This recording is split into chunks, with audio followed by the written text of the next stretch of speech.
Excuse me, what the hell's going on out here? Well, Nook's scared because his eyelids are jammed and his old man's here. We need a live, was it a live rooster? We need a live rooster to take the curse off Jose's glove, and nobody seems to know what to get Millie or Jimmy for their wedding present. Is that about right? That's right. We're dealing with a lot of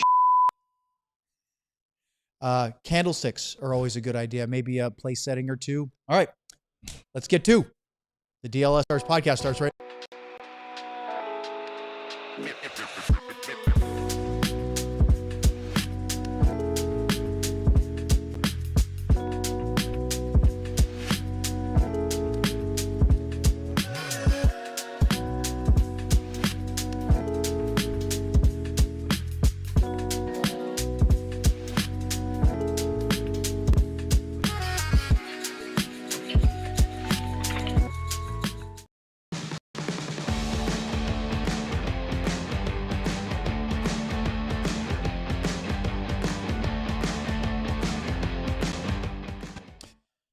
We are dealing with a lot of S here. Welcome to the DLS Stars podcast. Our first regular. So is Sam, by the way. But where's the rim shot when you need it? This is our first normal, daily, regular weekday pod of 2026. In fact, our first one since right after the Stars won their last game. It's been that long. I don't know, but I feel an annoyance coming. Missed you guys. Where y'all been? Missed you. I know. Yeah, where have you been? There's Ben. He is the troll of the DLS Stars chat, but the world traveler. We have not been here for a while. He's upset. Yeah. Well, you're not wearing. He's not wearing his. I'll wear mine tomorrow for the show. Yeah, we got our the black one, as Luds calls it. I got a black one. Now you do. Yeah. Yeah. All right. Craig Ludwig, Sean Shapiro joins us from remote settings, parts unknown, aka his domicile. No Sam today. We have to say R.I.P. Sam because that's his favorite dumb joke. Because he's not actually dead, but as Ryan likes to say, he's definitely dealing with the flu of the gastrointestinal variety. That's enough details as we need. In other words, he's wearing a diaper? He probably should be. As Kevin Costner says, we're dealing with a lot of S here, like Sam. Before we get into today's program, and we have a lot to get to, as we always seem to have, quick note that you should check out the DLS website, alldls.com, because we have some great-looking hats currently available. Sean is waiting for them to comp him one. Luds has bought 2 waves of them already. And Sean, that white one apparently is getting rave reviews, the one on the far right. So just use that as a possible note. All right. Yep. Looks sharp. It looks sharp. It really does. Last night, the Stars lost in the afternoon to the Montreal Canadiens in overtime. After the game, which was late afternoon, early evening, Glen Gulutzan did his usual post-game press conference, and he said something. I went last night and listened to it after our post-game show, and something got my thinking going, got my brain going. So listen to this from Gully, and then we're going to get into it. Probably the biggest thing is that second period, you take 4 penalties, right? First of all, you lose a lot of guys momentum-wise when you take 4. And then, you give them an opportunity, obviously they go up 3-2 and then it's a battle back right in the third. So that, we do have to clean up we do have to clean up that. And, we addressed it yesterday a little bit and we're going to have to address it more. I think in the last 12 games, I think it's not including this game, it's 47 to 35 penalties for and against. So we're minus 12 there. And you got to clean that up, especially when your specialty teams are experiencing a little bit of a lull. You got to make sure you're not taking 5 a night like we did tonight. Okay, so I decided, I'm going to go look this up. So my line of demarcation, Luds, which is where I drew the divider. I said that last night, and he goes, "You don't need to say that word." Okay.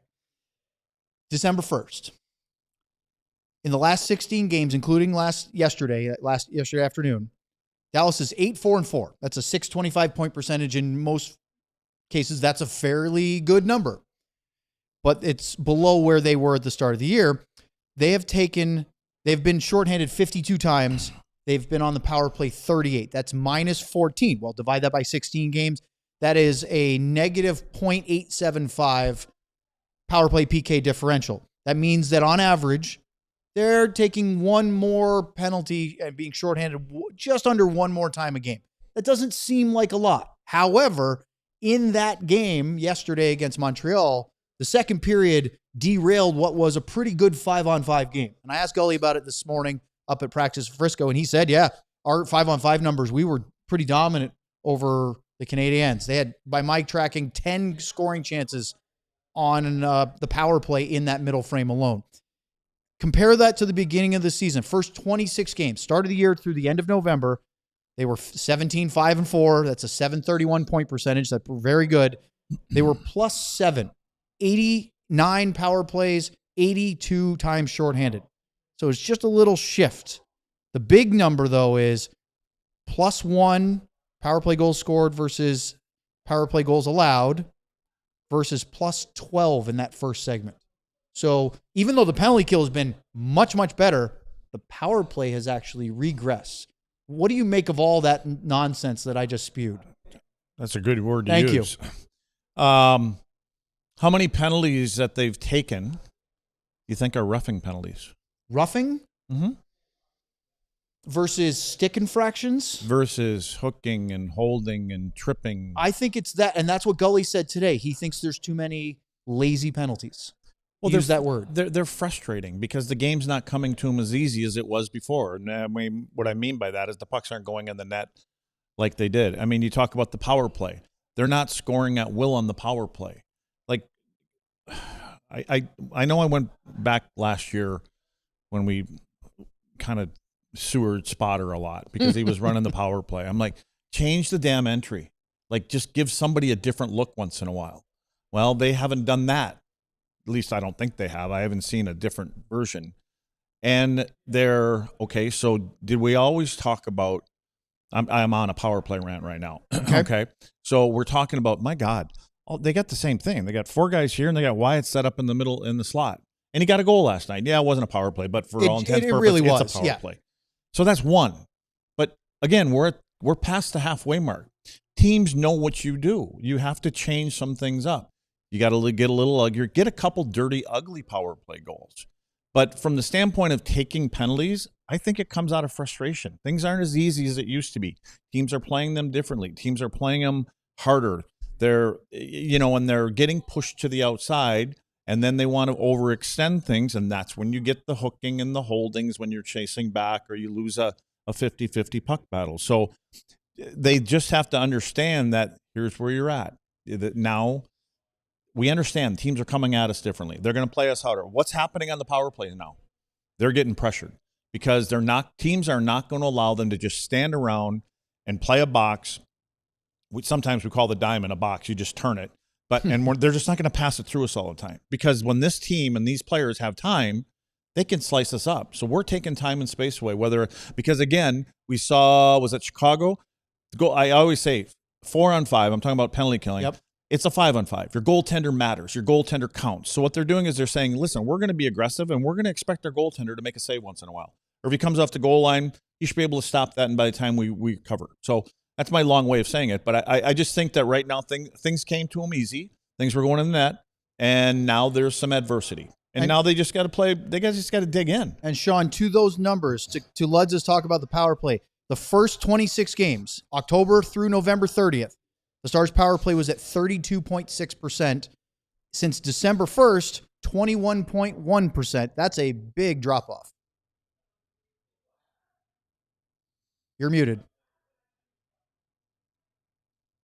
All right. Sorry, I was muted. That was on I me, took not Ryan. lip reading at University of North Dakota. It was right after my bowling class. And then in between that and my bicycle touring class. So go ahead, Sean. Put it back on. You had a bowling and bicycle touring. I had bowling 1 and 2, and I had bicycle touring. I had racquetball. I had tennis. I had baseball coaching, football coaching. Let's see. It's 1980s. The highlight of mine was my bicycle, and that was a 2-credit course. Bicycle touring. I love it. I had, since this is where we're devolving to right now, I took curling, hockey, and racquetball in college. Oh, and I forgot one. I took audio-visual, too. So that's why when Ryan and when that other buffoon we had, John, I could always step in for him and run the show. You were ready to produce. Yeah. All right. All you gotta do is hit the button. You don't hit the buttons right half the time. You can't even find the buttons half the time. Poor Ryan taking the strays. Anyway, go ahead, Sean. I love. You remember the AV cart, Luds, that would come in on like you would bring the AV cart in, and that was like what the AV job was, just to bring a TV on a rolling thing and just put it in the room on a day. That was great. Make sure it works. What were we talking about, Owen? Okay. We very quickly got off. The conductor took us off the tracks. The difference between the start of the year, special teams wise, having a big part, but also overall intensity, drawing penalties versus taking them, and all that implies. Yeah. Thing I was looking up while we were going through all of this and before we talked about Lud's college curriculum, which many people should study. The other thing I take away to kind of add to this, and it's funny because it's a great, since we're talking about 3 stars today and 3 villains, and a couple weeks back I talked about, hey, you can't worry so much about the shot counter. That's something that's realistic in the NHL, where teams with more shots are going to tend to be those pushing in the third period and everything like that. Now, I was curious. So using your December 1st cutoff break, Owen, the Stars were outshot in the first 26 games of the season, 712 to 675 total, by just 50 for the first 26 games of the season. The next 16 games since that your kind of cutoff point, they've been outshot 462 to 390. Now, it obviously doesn't reflect everything, but shots on goal can be a reflection of who has the puck. And so I think that's another thing we need to talk a little bit about too with this, where at even strength, when it comes to when it comes to the way they've been playing and it comes to all of this, there's also a level of when you don't have the puck as much, you tend to take more slashes. You tend to trip more guys on the other team. You tend to do more of that. And I think that's been, for my eyes, that I've seen a lot more of that in December, where there's kind of there's been a lot more chasing the game, not necessarily chasing the game score wise, but chasing to be in the right spot, chasing possession wise. And I think that, like, the power play is an important part here, but to me, there's kind of that's a big thing. I see a lot of chasing right now. What are your thoughts about that? I agree. When this team started, again, you talked about the hits and you brought it up, one more hit per guy per game and stuff like that. That's not the same as it was in the beginning because, again, goals were coming easy. We can score goals. They forgot why they did. They started the season playing differently than they played last year. Yes. There was a little more physicality to it, a little more directness to it, and they were having success with it. And they were opening up spaces, and teams were getting pissed off because they were hitting. They never hit before. Yep. All this other kind of stuff. Well, then goals start going in, and you forgot what was part of your success. The power play was so good. Yeah, well, but again, it was lethal for a while. That, to me, the power play stuff is more about the penalty killers than anything else. And to be fair, who is, hey, Sean, who's got to be your best penalty killer?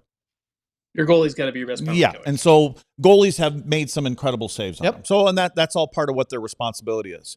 But again, I do believe that they've become a bit predictable. And predictable from the sense is, if you give these guys time and you don't try to take it away from them, they are going to find a way to go through us, around us, through our legs. And they got a guy in the middle of the ice that can shoot the puck, all the things that we talk about all the time. So the easiest way to do that is go, we're not giving you time anymore. Yep. So, and that's what's happening. And we will, and when you play like that against a group like this, there are going to be saves that are going to have to be made because they will ultimately still find a way. Oh, yeah. Because they're that damn good. And they don't even need the 2 minutes. Well, we see that. Yeah. We know that because they won't change their entry. And I know one of them last night, I think I was sitting there with Ryan and I said, 46 seconds. That's how much time they are on the power play actually in the zone right now.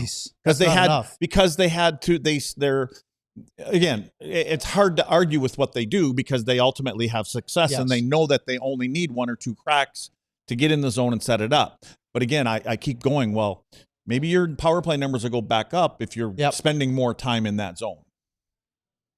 So we're going to spend a little bit more time in the pregame show tomorrow because Luds mentioned the hits. I brought it up. I asked Gully at practice today, and I want to clip a couple of his answers and carry on that part of the conversation.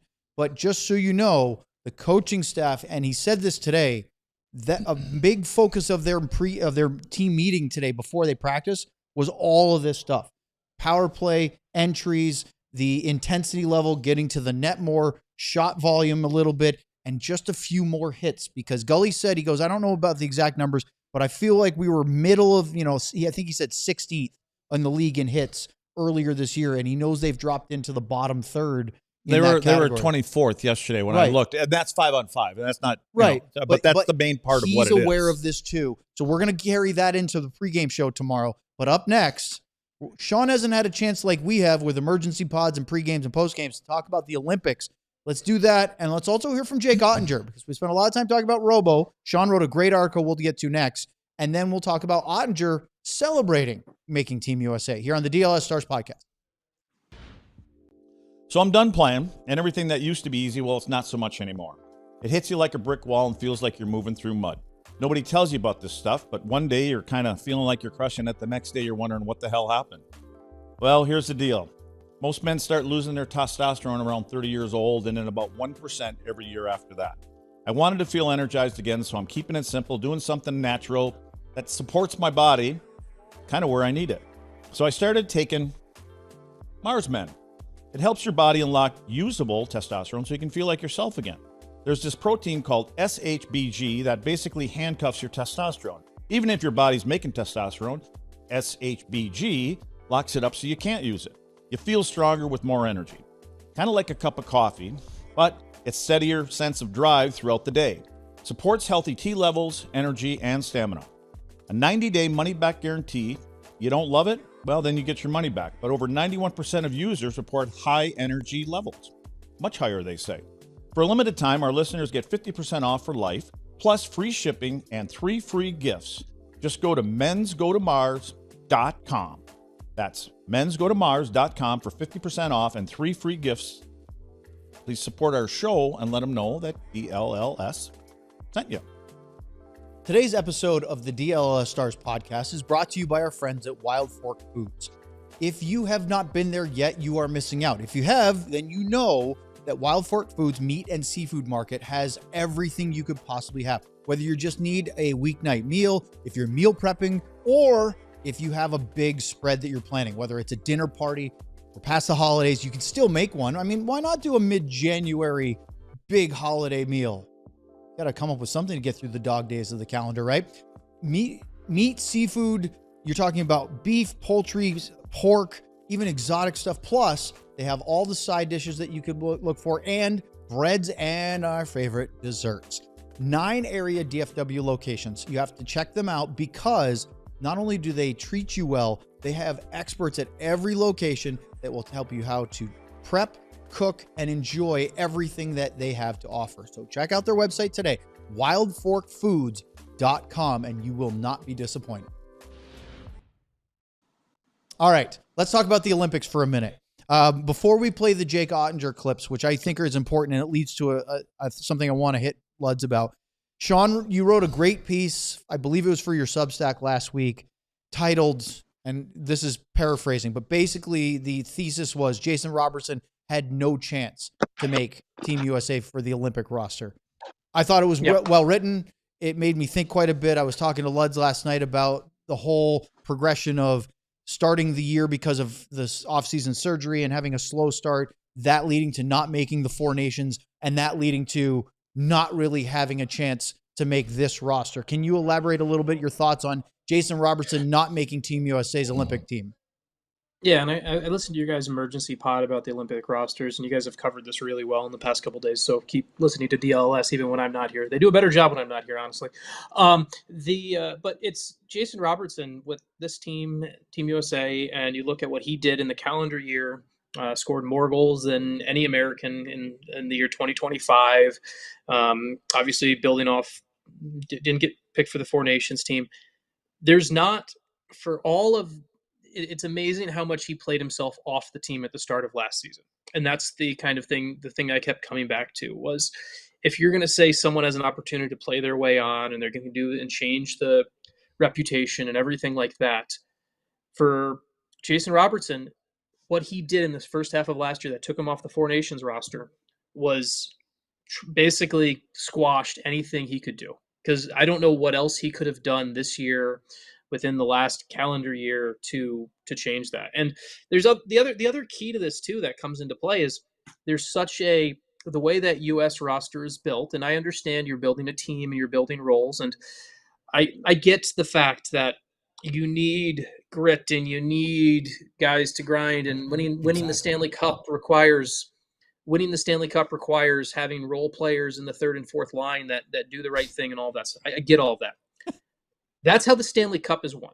The Stanley Cup is won. Hey, when the Cowboys show's on, nobody talks up there. Sorry, Sean, that was not for you. That was for behind us. That's fine. But like Yeah. the All right, keep going.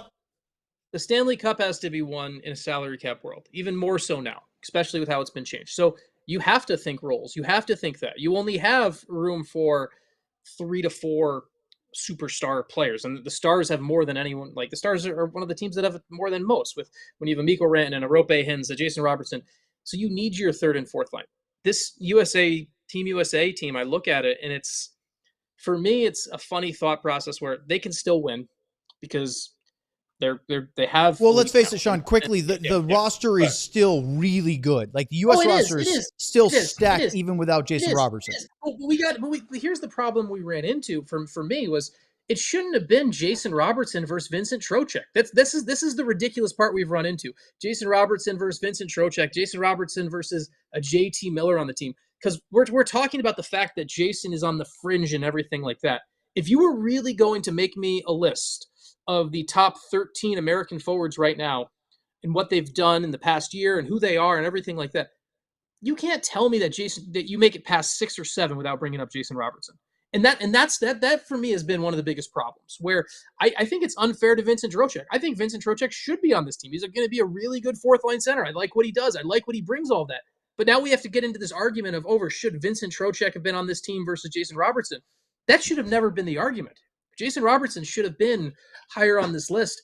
And it to me just becomes very, very USA hockey thing, and the way we kind of have looked at how we have to win games because it's a country of grit and everything like that. And that's fine, but this team should be able to go and outpossess the puck against every other country in the world except Canada. And then I would argue against Canada, if you bring your other team that can have players that can also possess the puck, you just go blow to blow and it's going to be fine.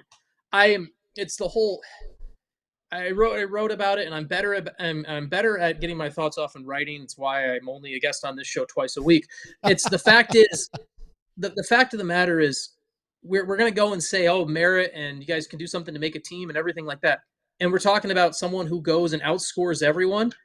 And it's what else could he have done? And that's kind of my biggest takeaway on all of this. So we've litigated this a lot, and I don't need to push you another 10 minutes, Luds, but Sean's take, and I think this is really important, of the 1980 Olympic team was a overwhelming success. They won gold. They upset the Soviet Union, the Red Army team, and it was, a team that had just been unbeatable, basically. And they were playing with college kids and grit and amateur players and not the NHL guys. But the amount of U.S. talent in the National Hockey League has been exponentially grown since that time. No longer do they have to be thought of as a plucky underdog to have success on the international stage. They are one of the heavyweights. They have the talent. They have the roster. And I'm not saying take away the hard work, identity. You can still play that way like Sidney Crosby does, but you have Sidney Crosby. They have Austin Matthews. They have the Kachucks. They have, Jack Eichels. They have Quinn Hughes. They're loaded. They have to start acting like one of the favorites, not one of the underdogs. Yeah. But there's some reason in Bill, and this isn't just on Bill Guerin. He's got a staff, right? It's the group. They obviously came to consensus that he wasn't in the top, 14 forwards? 14 forwards. Okay. I don't know what it is, but it may be, and I asked Army, and I asked Billy when they were here about playing the other country, about playing Canada or Canada playing U.S. from your standpoint. No, we just do it. Sean brought it up. He said it.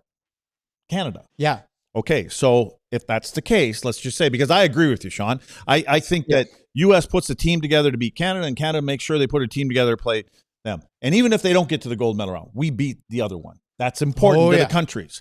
So with that being said, is there something that from the United States brass that said, Canada might be able to push him to where he's not effective. I don't know. Let me ask you this. It's not because he can't score goals, like everything that you guys said. Our chat right now is talking about Jack Hughes. I think Jack Hughes is a phenomenal, talented player. He did not look good in the Four Nations. I thought he got pushed around. Are you telling me that Jack Hughes is a better checking player than Jason Robertson? I don't know, and I don't. It's not about checking. I think he's. But that's what Bill Guerin said it is. But what I'm saying is, I look at the foot speed of Jason Robertson and the quickness of Jason Robertson versus a couple of these other guys. Has that got something to do with it? Is that why Kyle Connor gets picked over Jason Robertson? Jesus. Because of his speed? You know what Kyle Connor can do is he can draw penalties for sure, the way he skates. Oh, there's no doubt. And so is the water bug kind of scenario from a Hughes, because he is that kind of a player. Sure is. Is that something that can draw penalties? I don't know what goes into choosing these teams, but there's something there that kept Robo off of that top 14 in the 12. I don't know what it is, but if I look at Robo's game overall, there's a scenario last night in the game. It had to be the third period, I believe, but Robo got the puck at his own blue line and his defensive zone from a pass. There was a player, an opponent that was about the top of the circle. Robo got the puck, started skating north. The player behind him, who's 10, 15 feet behind him, caught Robo by the time he was at center ice. Is that, and I looked at that right away. I think I even said it to Ryan. That might be a reason right there, because we're still talking about it. Like, is that it? Is it the quickness of him? Is he going to play against a group of 12 or actually 20, 18, whatever you want to call it, against Canada, I'm talking about, that he may not be as effective because they can take that away from him? I don't know, but that's the only thing I can see, because everything else Robo does is elite. Yeah. And you're right. And you guys bring up the 3-on-3, or you bring up the shootout. Oh my God. You don't need just for that fact. For just that reason. And here's the other thing. If Robo's in that 12 in the game and Robo doesn't get a regular shift where he might get passed over 2-3 times, how does he react to that? Because it could happen to every player, any player. I don't know. I can't wrap my head around it, but there's obviously it's probably a minor thing that they saw and said, this is the only reason we don't think he would be effective here. But that all being said, Sean, he could get a call in a week from now, and because there's, like I said, there's a couple guys that are getting injured and all that other kind of stuff. So go ahead and hit that super chat, Ryan. Ryan and I are staring daggers at each other, sending the same message. Ardell with a Ludwig and a Robertson. If Robertson played for Minnesota, is he on Team USA? If what? If Jason Robertson played for the Minnesota Wild, does he make the team because Bill Guerin's the GM? I don't know. I don't even know if Billy Guerin would want Robo as a player. Yeah. I don't know. Yeah. Who wouldn't want Robo as a player? I have no idea. Okay. Would you take Kirill over Jason Robertson? Today, if there's a trade, Sean, and the deal is 1-for-1, would you give up Jason to take Kirill? Swap them even up. Swap them even up. But no, the contract question is important, because I don't want Kirill's contract. You don't want what? He doesn't want Kirill's $17 million. No. I'm talking if everything's even. Forget the money. Okay, yeah. I'm not about the player. Yeah, I believe durability, and I would take Robertson, actually. It's something where I've gone back and forth on this stuff in the past, and I love Kaprizov's game, and I love what he's done and everything like that. I also, the reality is, when you have your best player only plays 64 games a year or whatever it is, that's like, and it's funny to me, right? Like, we always talk about toughness and we talk about this and that and everything. Like, Luds, how hard is it to play 82 NHL games, right? Like, I don't think we give enough credit to guys who are able to do that. And I think it's the Robertson Kaprizov thing is a fascinating one, because it's hard for me not to think about it from a contract perspective. And I'm probably now going to think about this for the next 30 minutes of this show and waffle back and forth. But yeah, it's like with what Robertson's doing right now, and between kind of the snub of this all, like, I look at a ton of, I don't know. It's a good question. The fact I'm waffling back and forth as we speak tells you how good of a question this is. I'm a little stuck too, because we watch Robertson every game, and we want to give him the credit that, we see him, and boy, is he an elite scorer, and he's a better passer than we realize, and his plus minus is actually way better than people think it is. However, Kirill is the athletic specimen. right? There's no doubt. He's a specimen in general. The difference is, though, to Robertson's credit, he plays more games. Kirill gets hurt. I don't know if that's Kirill's Kirill gets fault. hurt because he goes to those areas that right. not many And I don't know if players that's go to. necessarily something you should hold against him, but there is being available is a skill. Yeah. An well, attribute. here's the upside of the whole thing, of the whole scenario for me, that Robo doesn't forget this, especially when it comes the first week or two in April. And you go ahead and you say, that guy over there didn't want me on that team there. And then you take it and you light up that team in the first round and you send them packing. And then you that would be just supremely satisfying, blow wouldn't him a kiss it? sitting up in the box. Well, check this out. So Ryan just pulls up the numbers. Look at that, how quick you are. I mean, he's got a plus 10 advantage. Otherwise, doesn't even matter. Plus minus means nothing. No, but, zero. But look at that. They're different teams. They score different amounts of goals. Pretty darn good players, aren't they? And which one competes harder at both ends of the rink and middle of the ice? And I'm not throwing Robo under the bus. Probably, but everybody can be probably honest here. Kaprizov. Oh my God, does he ever? Yeah, does he ever? You're right. I don't even want to compare him to Robo. I'm just compare him to anybody making that kind of money. That is and for the Kaprizov dude, I don't know how much support he's got on the team in that helps him. Yeah, Boldy's there, and there's a couple other guys, but there's a lot of support here on team to play the style I agree. that Robo can play. And I don't know, maybe it's gonna, like I said, maybe it's gonna ultimately end up being a blessing. Maybe Robo gets picked, he goes over there, something freaky happens, and he hurts himself, and you don't have him in the playoffs. Maybe, or maybe he lights it up. Hey, let's carry this over because I want to get to the Jake Oettinger stuff. Then we'll do our 3 stars and continue here on the DLS Stars podcast. This episode of the DLS Stars podcast is brought to you by Prize Picks, where it's good to be right. Easiest app out there. If you want to enhance your sports viewing experience, you need to use Prize Picks. And it's so easy to do because you just download the Prize Picks app or go to their website and pick a lineup, 2 to 6 player stats. And it's super easy. And if you're right, you can cash in and get paid. Now, one of the great things about Prize Picks is that they have stacks, which means you can pick the same player up to 3 separate times in the same lineup. So if you're like me and you're a Patriots fan, sorry everybody, and you think they are going to go off in the first round of the playoffs against the non-San Diego LA Chargers, go pick Drake May for 3 different things. You will not be disappointed. Download the Prize Picks app today. Use the code DLS and you can get $50 in lineups after you play your first $5 lineup. That's code DLLS to get $50 in lineups after you play your first $5 lineup. Prize Picks. It's good to be right. Our show is also brought to you by Ownwell. And now that we've turned into January, guess what it's time again for? Tax season, especially property tax season. And Ownwell can help you do exactly what you know you need help with, which is save money on your property taxes. Look, everybody's property taxes in Texas has gone up. The values of the homes has gone up. And so you need to use Ownwell to try to save money. And like, couldn't you use a little bit extra, whether it's go on a vacation, save a little bit? I know my kids and their sports stuff and their theater stuff all cost a ton. It would be nice to have that. Well, with Ownwell, it takes about 3 minutes to sign up and it is super easy. They do everything from there and it is really easy. There's no confusing paperwork. You don't have to take a lot of time out of your day to show up at hearings. They will do it for you. Save time and money on your property taxes with Ownwell. Only pay if you save. Go to ownwell.com/Texas to learn more. That's ownwell.com/Texas. All right.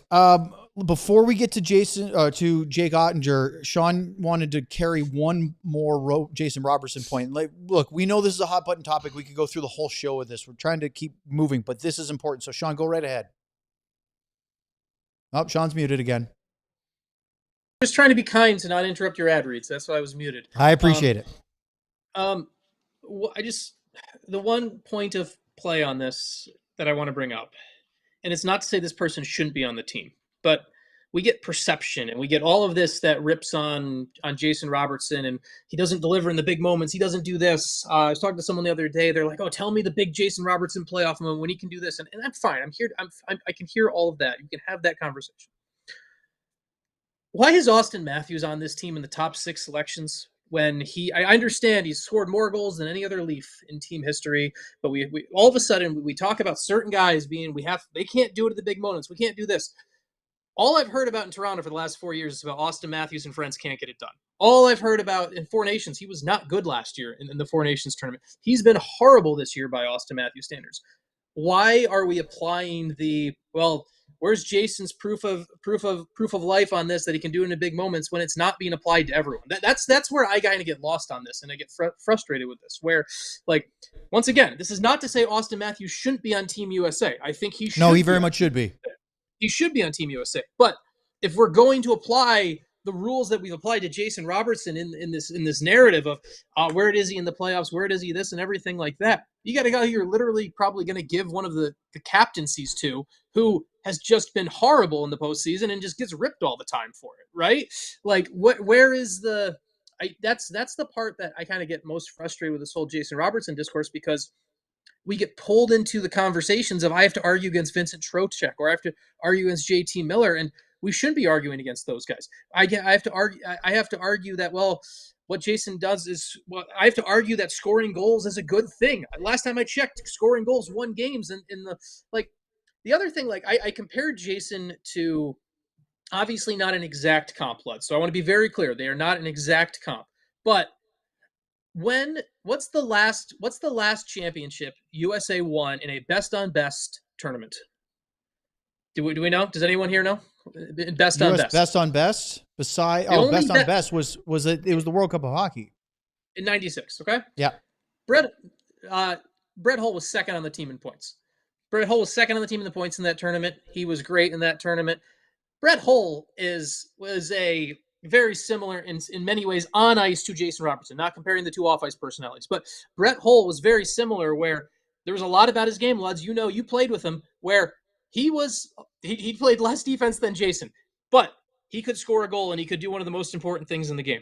That's what Jason could be for this team. And that to me is one of the big things that I come back, where and Guerin was on that 96 team. So, like, I go back to that as well, where you need to score goals to win hockey games. Why don't you take the guy who has done a better job at it than anyone else in your country in the last 12 months, as opposed to hoping that, you know what, some other guys might find a hot streak in February. So, all right, let's move on to the Oettinger stuff. I very much agree with you, though, Sean. Jake, we're going to celebrate the fact that he made Team USA, although we all thought it was pretty much already written in pencil, if not ink and etched in stone or whatever. Here's what Jake had to say Saturday, his first media availability since being named. That's incredible. I think, I feel like I'm not going to really, it's not going to feel real until, you're on the plane with all the guys and you're getting over there and stuff. So, yeah, it's, been something I have wanted my whole life. And to finally, to get that call was, one of the coolest things that's ever happened to me. So just, it's incredible. And he actually laughed that they were in a team meeting, which was that skate, I believe it was, Wednesday before the Buffalo game. He had to duck out of the Stars locker room area, call Bill Guerin back because he missed the first one, and then, try to do it quietly. Because, again, you don't know who else is around. Well, the real reason why I wanted to play that was to play this. Built a resume that I can play well in big games, and so I'm hoping that that they give me an opportunity to just get in one game, and then it's up to me to play well and try to not let them take me out of the net. So that's all I'm focused on. But as you guys know, obviously USA is stacked in net, so I'm just whatever they need me to do. If they want me to warm guys up before the game, I'll do it. So I'm just happy to be on the team, and hopefully I can get my number called and play well. That's the answer to the how he's sort of approaching the battle for the USA net, which he's right in the middle of with Swayman and, of course, Connor Hellebuck. He's Minnesota nice. He's politically correct. He answers it really well. And he means not a word. And you didn't like it. He doesn't mean a word of it. Tell me. He wants game one, and he wants to play every single game. And he should. But he's a good kid, and he's going to say it the way. I think if you're Hellebuck's saying, no, I'm going to play game one, and I'm going to play all of them. Yeah. Swayman's just going to go, I'm just happy you can come in. Happy to be here. And you know what? It could end up Swayman actually gets the gig going down the road. Hellebuck's not playing lights out right now. And I'm sure people are going to say, well, okay, we've seen Jake. There's been that goal in a few games that goes in. And again, it's tough because they're going to get one game to prove themselves. At least two guys are. I don't know if they're going to play. I don't know how they do it, but yeah, I personally, I think Jake will get game one and he'll play good enough. And then I think what happens is Hellebuck gets game two. Hellebuck, we'll see what that he does. But I don't know. I have a feeling that it's going to be Jake. That's my opinion. I don't know. John, what's your take on the USA net as we are about 6-7 weeks out? Have we talked about what the group that the USA is in for this tournament? Not super detailed yet. No, but let's talk about something. They're playing Latvia, Denmark, and Germany. I don't know how anyone proves themselves as a goaltender in any of those games. I could go put on the pads. I could be the starter after that. I don't want to be crass to those other countries. I think it's going to be the best German team we're ever going to see. But they're all three guys. The U.S. should go 3-0 in their group. They should possess the puck. They should outshoot the other team by 25 every game. So basically, it's don't let a bad goal against the Latvians or the Danes. And are you saying that they can do more to lose the job than win it during that group stage? I'm saying that I don't know if there's anything Jake or Jeremy Swayman can do to win the job other than Connor Hellebuck losing it. Yeah. I think I think Connor Hellebuck he was the starter for Four Nations. There's a bit of we're going to go back to the guy who got us there before.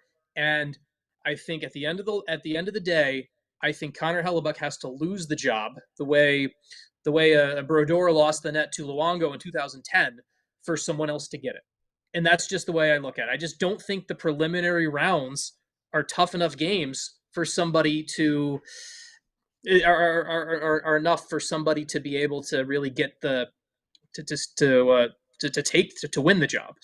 So is Hellebuck Jordan Binnington then to USA in Canada? Is that because Binnington's going to go there? They all think he's the guy, and he hasn't played well this year. No, you said Logan Thompson should probably be the starter right now. Hellebuck hasn't played well this year, and you still say he's the guy, and he probably will be. Yeah. No, I'm not saying he should be the guy based on merit. I'm just going off. I think you talk about, how deep that goalie room is. We got all these guys and everything like that. And I think at the end of the day, it's going to be, all right, well, Ty goes to the guy that we trusted in the gold medal, whatever we call that Four Nations final last year. Ty goes to the guy who we trusted to be our number one at Four Nations. Jake's been good, but he hasn't forced the issue that enough to say he's the best goalie in the world over Connor Hellebuck and all of that. So I'm just trying to break down the internal thinking. Luds, I like your idea of, hey, you know what?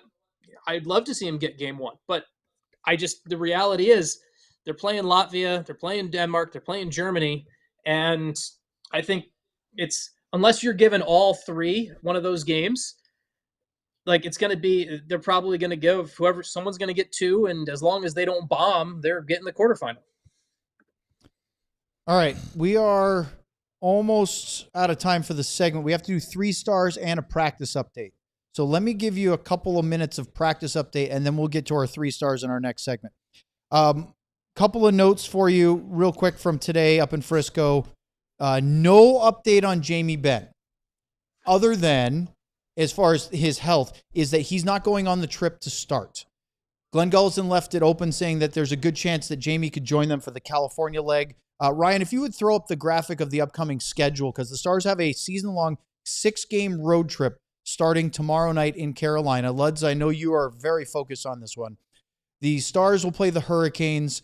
We'll get back into that later if we have time, because Mikko Rantanen returning to Raleigh, I don't think he's going to get a very friendly reception there, as we talked to with some guys during the summer. But we think Gully said there's a good chance Jamie could be in San Jose or LA, but he will not be part of the first 2 games. Now, Casey DeSmith will be there tomorrow. He's meeting the team as planned in Carolina. So he was not there at practice today, but they sent Remy Poirier back to the AHL. And the other update on that is Adam Ernie was in that spot where Jamie Benn was on the 3rd line, playing with Ritzkovian and Steele. And so does Nathan Bastian, who's coming off of his conditioning loan, get right in? Because he, for all reports, played exceptionally well. And I want to read you a quick tweet that was coming from one of the staff writers for our buddy Steven Reserve's 100 Degree Hockey. This is from Nicholas Kingman. He tweeted out a quote from Toby Peterson, the Texas Stars head coach, on Bastian. Quote, he's incredible and he's good for our guys to see just the way he plays, the way he handles himself, how professional he is in the locker room, and with his preparation. Now, guys, I know this is an AHL conditioning loan. This is not playing against NHL teams, but this, from what Gully said today and what we saw from Toby Peterson, Nathan Bastian did everything he was supposed to do in his 4-game loan down to the AHL. Now, Sean, it's the one thing that surprises me is that guys in Bastian's position, regular scratches at the NHL level, don't do this more often. Yeah, and for the viewers, real quick, as a quick catch-up, when it comes to an AHL conditioning stint, it's something a player has to agree to do. So there have been times in the past where the Stars have had players that probably could have and should have done AHL conditioning stints, and the players did not. I can think of many times when the Stars were carrying 8 defensemen, and that 7th and 8th defenseman probably could have taken advantage of this. With Bastian, and it's the whole value of it is there's nothing you can do in practice. You can only do so many drills with the goalie coach. You can only do so many drills with the skills coach. There's nothing that simulates the game action. And the way Bastian's been out of the lineup, that's the way that you put yourself in the best possibility to succeed when you come back in. And so credit to him. It's a little bit humbling to go to the AHL. And especially because there's a distinction where Bastian's been in the AHL before, but there's some players like the other guy in this show, Craig Ludwig, who's never stepped foot in the minors as a player. It's a point of pride to not play in the minor leagues. And so, but if you're in that role that Bastian's in, and you're one of those depth guys, there's merit in it, and it's something that I think more players. A good example is now I know he's playing in minor leagues, or he might even be in Europe now, but Connor Carrick, when he was in Dallas, Connor Carrick actually went out of his way and sought out a conditioning stint. And and I've spoken to Connor since then, and he's heavily convinced that his ability to step into the lineup after the conditioning stint and be able to play well enough is the reason he was able to squeeze out a couple more years on the NHL fringe before he was basically in the AHL for the rest of his career. So it's credit to Nathan, and hopefully if he does get in tomorrow, it shows the value of it. So, all right. Yeah. Thank you, Sean. Let's get to our 3 stars next after Sean does 2 live reads back to back here on DLLS. We talking about practice. Can I just have Sean. Iverson? Can I just have Allen Iverson read my live reads like AI style? Can we do that? AI style by AI? That's got to be a product at some point here. Anywho, a real actual product that's a good idea, unlike my stupid idea that just came up. DLS merchandise, which I'm not wearing right now, but Owen is. And we have both T-shirts. We have wonderful hats. As insider sources have told me, as you've heard on this show, Owen Newkirk, the white hat there on the far right of your screen is really getting rave reviews. Luds tried to move heaven and earth to get these hats, and you can just get them by ordering them online. So you want to get the hats. The shirts are great as well. And one of the best parts about the shirts, I believe, as long as this still is relevant since I've been off the show for a little bit, when you become a diehard, you get a free shirt. I believe that's still the place. That's still the play, right, Owen? We're still on that. Anyhow, so yes, become a diehard. Still a thing. You get a free. You get a free shirt, and you should become a diehard for the merch, for all of that stuff. But you also do it because you get access to the Discord where there's wonderful chats going. I don't even want to say daily, on a minutely basis. There's a great community there. You get access to Sam's writing. I know he's actively writing right now as we speak, since he can't be on this show. I believe he's probably taken his computer with him to the porcelain throne to make sure it's ready for you. You also, on top of that, got you on that one. You also get, if in addition to being a diehard, you should sign up for our newsletter right below on the screen below me, alldls.com/newsletter. You get your daily dose of Dallas sports in your inbox every Monday through Friday. It's great. Go do it. All right. I want to say 2 quick things. I think from the first time we talked to Nathan, and we had him right in the beginning, he was one of our first guests this year. It was during the off season because it was one of the shows I missed. You and Sam interviewed. Okay. him. You could tell right away that's who he is. Yep. Just the way he spoke. If he got sent down, he was going to be the same guy as when he's here. Classy guy, understands where he is and where he's at.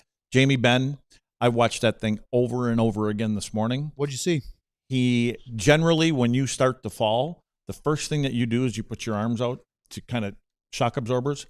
Never did it once. Yep. See, he hit the ice with his cheek and, right there, wherever he hit it. But, and the way that he got tied up, I don't think he could get his arms out. And it didn't look like somebody had him. It was the way he went down, hands on the stick. And I think sometimes you have your hands on your stick and you want to use your arms, but you're hanging onto the stick and the stick kind of gets caught between you and the ice and your head doesn't tell you to take one hand off it. You just kind of want to pull it. I don't know if that's what happened, but I believe that's where the main thing is that his head in, cheekbone, head, whatever. I don't even know where was he cut, here or here. I don't know where he was cut. They talked about, anyway. So the two things Gully said today was Heike asked him specifically if he was in the concussion protocol, and he said he declined to answer. He said, I don't know yet. He said he wasn't in the facility, wasn't in Frisco or in the building, and that they were still dealing with the medical side. So if he Jamie just basically punted on that. If Jamie went into the room and he got cut here or here, he's coming back out. Well, he mentioned something about some stitches too. Yeah, but that's not why he didn't come back out. So that's right. Yeah. All right. So one other quick update, and then we're going to get to the 3 stars. Leon Bischel is off his scooter now, Luds, and they're expecting him to, according to Gully, to start skating by the end of January. Still tracking for post-Olympic break, but we'll see how that ramps up. Because remember, he had a similar, if not identical, issue to Nils Lundqvist. So as far as timing and stuff. So good news to hear that he's tracking towards getting on the ice in the next few weeks. All right. 3 stars of the week time here on DLLS. Let's begin with Luds, his usual bit, because we will do the reveal at the end. But here's where he starts. Oh boy, we have James Garner to start with this. I know exactly what that one is. Then we have, is that a trainer or equipment guy? Oh broken my glass. God. Oh, I was looking at the guy in the Blackhawks jacket to the right, the broken glass. And then it looks like we have the back of the broadcasters, because that looks like Josh and Razor. I see Razor to the left and Josh to the right. So, okay. So that's Luds' 3 stars. Think about that for a minute, everybody, because we're going to come back to that. Sean, you're here? Villains, please. Are we so let's, as long as he unmuted himself this time. Yeah, I unmuted myself. I am the villain versus AV. I needed Lud's AV class to learn how to push the mute button. I need to go back to school for that. Number 3, we have Lane Hudson, obviously the 2 points and the game-winning goal in overtime. He was not on Team USA. Now we get to number 2, and we have, I believe, Bill Guerin is our first. Ryan, I believe he's our first multi-winner or whatever we want to call it.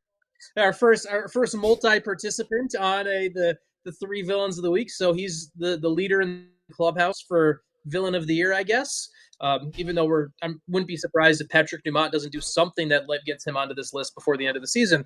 And then number 1, we have Tage Thompson. And the reason I gave Tage Thompson number 1 was it just felt fitting because of how dominant he was and how Buffalo looked against Dallas in that New Year's Eve game, but also he is on Team USA, unlike Jason Robertson. So it felt thematic to put him at the number 1 star and do this all together. So.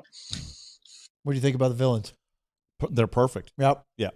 He honestly, I thought you put Guerin number 1, so that was the only surprise. I knew he'd be on there. No, perfect. Okay. He always nails them with the villains. Villains are the easy ones, aren't they, Sean? I'd rather be doing the villains too. I know it is easier. I thought this was one of the more difficult ones. So let's put up mine next. Then I'll read Sam's. He gave me a little explanation, and then we'll go to Lud's. Jason Robertson was my number 1 star because even though he had not the best body language on New Year's Eve after finding out he wasn't going to make the U.S. roster, he still had a point. He still had a team-high 6 scoring chances. And for the week, he's the only player that had points in all 3 games. Maverick Bourque, I thought, really had a good week. He's my number 2 star, only second to Robo because of Robo's ability to be a huge contributor even in a bad game like Buffalo. And then Wyatt Johnson could have had the hat trick. We could be talking about a win rather than a 5-game winless run. I just want to quickly shout out Matt Duchene because although he had a horrible defensive coverage in overtime and he had a rough game against Buffalo, no points in a -4, he was really good. He had 9 scoring chances the last 2 games, Chicago and Montreal. I think he's tracking in the right direction. They still haven't quite figured out where to put Duchene, but he was close to my 3 stars. But Robo, Bork, Wyatt. That's my 1, 2, 3. Now, let's go to Sam. Sam, first up, he has Team Finland. I'm reading this from Sam. Unlike a couple other Olympic teams, Finland succeeded in picking its best available players to suit up in Milan. Dallas Stars Rantanen, Lindell, Heiskanen, and Hintz were selected and play big roles. Obviously, it seems obvious to pick the best available players, right? Well, number 2 star for Sam goes to Jason Robertson, who was left off the team for the Olympics. Yes, you heard right. Left off the team. Sam, this is still too wordy for this. We got to go faster, but I appreciate it. He said not only is he good, he loves the way he's handling it, not changing the way he plays, staying confident, whatever. 3rd star goes to Maverick Bork. Said he had one of his best games against his childhood team, the Canadiens, and seems to have an extra gear, starting to look like at least the AHL MVP. And it seems like he's doing well playing with Robo and Hintz. Sean, before we get to Luds, I thought this was interesting, and I don't want to start a big conversation because we're running out of time here. But I talked to Maverick after practice today, and he said during the holiday break, he spent a lot of time going back because of playing with Robo and Hintz, watching video of Joe Pavelski. And I thought that was really interesting tidbit. Yeah, Ryan doesn't have the bell ready. And so I'm just wondering, like, he's determined, Maverick, to succeed. And I think, why not a great idea? What was Joe doing to be so successful playing with Hintz and Robertson? And he was studying that. So hopefully that translates well for him. Hopefully he took just all the positives from Joe, because Joe is so successful because he was able to make up for his lack of speed with Hintz and Robertson. So hopefully Mav is not saying I have to match Joe's speed, because that would be a problem if that was the case. Also, real quick, I'm very happy that Sam is such a big fan of Mikko Lehtinen making Team Finland from ZSC Zurg in the Swiss League, since Finland took all the best players. So. All right, Luds, it's your turn. Time for the explanation and the big reveal. You want us to take a guess first? Well, you obviously know number 1. I don't know. You can tell him why. Sean would know. I don't think there's any chance that Sam Everybody knows. The old show Maverick. I don't think Sam would. I don't think Sam would know the. No, Sam wouldn't know. No, Sam has no clue. There's no way he knows that one, let alone the remake with James Garner and Mel Gibson, which was the movie with Jodie Foster, which, by the way, great movie. So the Broken Glass. Sam would have known the Bull Durham. Sam would not have known the Bull Durham one before. That's fair. Yep. So, Luds, take us through the second and third one, because I get who they are, but why? Well, I have the person that did that, because finally he got pissed off about something. And I think as a leader and one of the most important players on the team, it's time for Miro to start getting. I don't think Miro's the kind of guy that's going to go running into the locker room and light guys up or on the bench. I don't think that's him. This was his way of saying it's not acceptable to what's going on this team. That's why I like that. And so the bottom line is, you lose 3 hockey games. I could give a shit. I don't care about the loser point. You lose 3 hockey games. Nobody deserves to be a star except Mav. Mav, for everything you said, what Mav did, he is doing it. Razor, because he's a good broadcaster. I don't know. I was going to put a can of soup up there, but I was watching Razor try to catch that little thing that what was it? Yeah, a shirt. Oh, the little parachute thing. Yeah, we used him last night, and we had him highlighted on one of our things there last night. So Razor deserves it. The reason I felt Razor didn't get that, like, he was stretching out as far as he could go. He still hasn't taken his Hall of Fame jacket off. Oh, so he's probably wearing it underneath that cardigan or whatever that thing is he normally wears up there, and he couldn't actually stretch out for it. So anyway, those are my 3 for the week. I love it. Very, very nice. Let's look at the schedule real quick, because we only have a couple minutes left, but I think this is a perfect way to end our show today. Tomorrow at Carolina, starting this season-long 6-game road trip. I think it's really bizarre that with the Stars being in the central of the United States, they could do a 5 or 6 game trip out east. They could do a 4 or 5, 6 game trip out west. We're going to do both in one trip. Let's go from East Coast to West Coast in the same trip. But whatever. Let's not rant about schedule makers so much. Let's start with the Hurricanes. We talked to Joe, the podcast host in Carolina in the offseason. He got fiery, Luds, about how angry Carolina fans are about Mikko Rantanen and basically casting aside the chance of staying in Raleigh. I think he's due for a pretty rude reception tomorrow night. Yeah, oh yeah, for sure. Well, and again, I think he thrives on that kind of stuff. Oh, yeah. I think all great players do. They look forward to that kind of stuff. I just look at that lineup. regardless, you got San Jose in there, a couple other teams. That's going to be a tough trip, especially, you know, if you're going to come out, if we say come out the other side of this mini slump or whatever you want to call it, this will be a good one to get it on track. But it's going to be a tough one for you. I think that, especially those first two games and being back-to-back. Carolina first in the Metro, but they are 4-5-1 in their last 10, so not really lighting it up. It's their style of how play. about Washington, 3-5-2 in their last 10? They're kind of going through a little bit of a dip as well. But it's the style of play. Your trip is starting off with the style of play that can kind of keep you back on your heels. So, Sean, what's your take about this road trip coming up? Yeah, we'll talk a ton about Carolina tomorrow, but Carolina is one of the most frustrating teams probably to start or end a road trip with against, because it's just like hitting the heavy bag, and like you don't get to go into it softly at all. It's jumping into the heavy bag right away, and they are going to come at you. They're going to plaster defensemen to the boards. That's the way they play, and it is. I don't know. I'll ask Luds this tomorrow because I don't want to go too deep, but I'd be curious to pick Luds' brain on why he thinks more teams don't copy Carolina. We hear all the time hockey's a copycat league and everything like that, and I'd love to talk about it more tomorrow. That's a tease. I love it. Stars have one of the best road records in the NHL. They are on a 5-game winless run. Maybe it's a good thing that they're getting out on the road for 6 games. We'll talk all about that tomorrow. Hopefully Sam is recovered to join us for the pregame show. Sean will be here for the postgame show. 5:30 pregame, 6 o'clock game, postgame to follow. Stars and Hurricanes. How angry are they in Raleigh about Mikko Rantanen? We will find out tomorrow night. For Ryan Vaughters, our producer, for Luds, for Sean, I'm Owen. Hope you enjoy the rest of your Monday. We'll see you tomorrow night here on finger DLS. blaster. It's like serial killer stuff. What are you doing? We all silly like the mayor.